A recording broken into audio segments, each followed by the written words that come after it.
Good evening, poker fans. It's day 2 of the World Series of Poker main event, and my special guest tonight is the poker brat himself, Phil Hellmuth. Thank you very much for joining us tonight, Phil. Yeah, I feel great.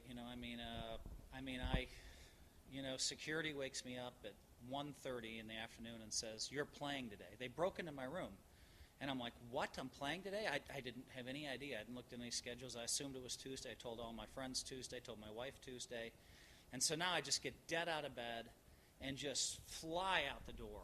And I run all the way to, run downstairs. I'm going literally 75 on these little side streets. It's just bad. It's dangerous. I got to be careful.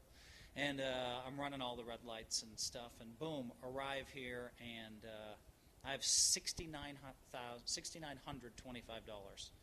And I'm like, okay, the reason I'm late is because I did Phil Gordon's Bad Beat for Cancer charity event. And I didn't bail out like 90% of the world would have done. I sat there and I did the seminar on 3 hours of sleep, just dead tired. And that's why I wanted to play Sunday.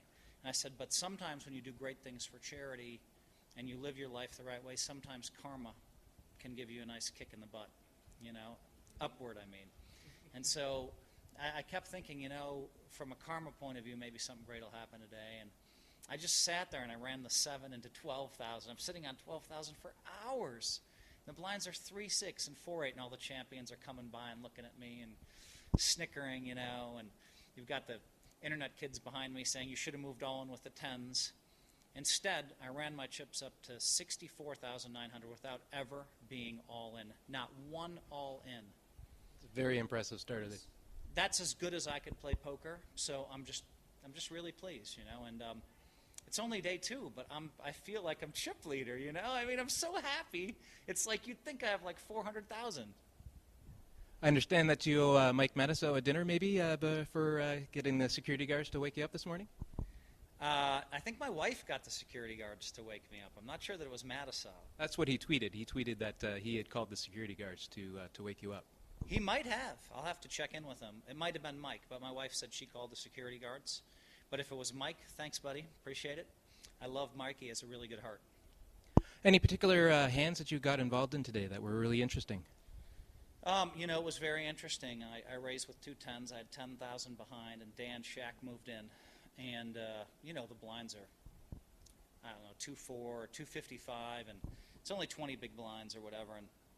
And but I know he has ace-king, aces, kings, queens, or jacks, because he had 2 other people behind him. I thought it was ace-king, and I thought, you know what, I'm just going to try to avoid a coin flip, because I think I have a table where I can do it. I had some tight players on my left where I could raise the blinds once around and basically get away with it. And, and then I caught a few hands to get me up to like 24,000, and then I was back down to 12, and it just seemed like I was stuck. It could have been 10 hours I was stuck, never had more than 26,000. And I never had 33,000 in the whole tournament until the last level. I finally cracked 30 and got it all the way to 64.9.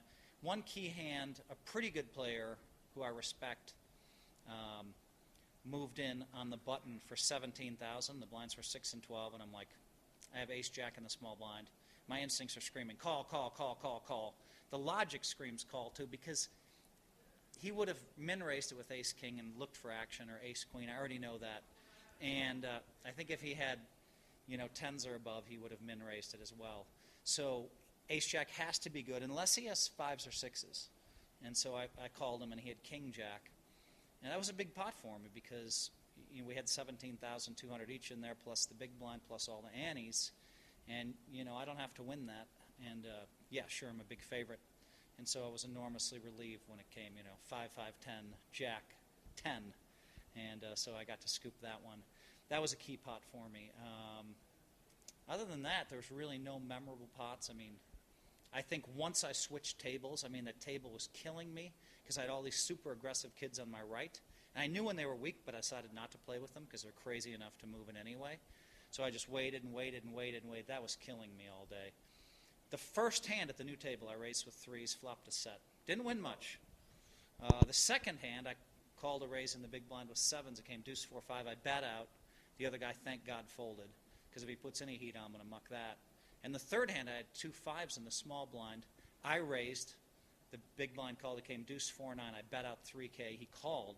I knew I had him beat, but there was a 5 on the turn, and then no more betting. I checked going for the check raise, and then on the river, I bet 7,000. He folded. So to be dealt 3 hands finally after waiting all day was just really sweet at the new table. And then I had a new vibe because I showed those hands. The first hand after the last break, I had ace-king, and someone raised, and I just shipped 25,000 in there. And he folded, and of course I showed him ace-king. So, you know, I'm really pleased. You've accomplished so much in this great game. Is there anything left in the poker world that you want to achieve? I mean, I came this close. There's 2 things that I really want. I want a World Poker Tour tournament. I figure that's going to come for sure. But I wanted to win the World Poker Tour Championship event, the 25K buy-in. That's up on my list. And the 50K horse is up on my list. And I had 17+ million in chips to Brian Rass, 2.4 million in chips. And so I'm this close to winning the horse bracelet, the Players' Championship, and all my friends are like, that would have capped your career.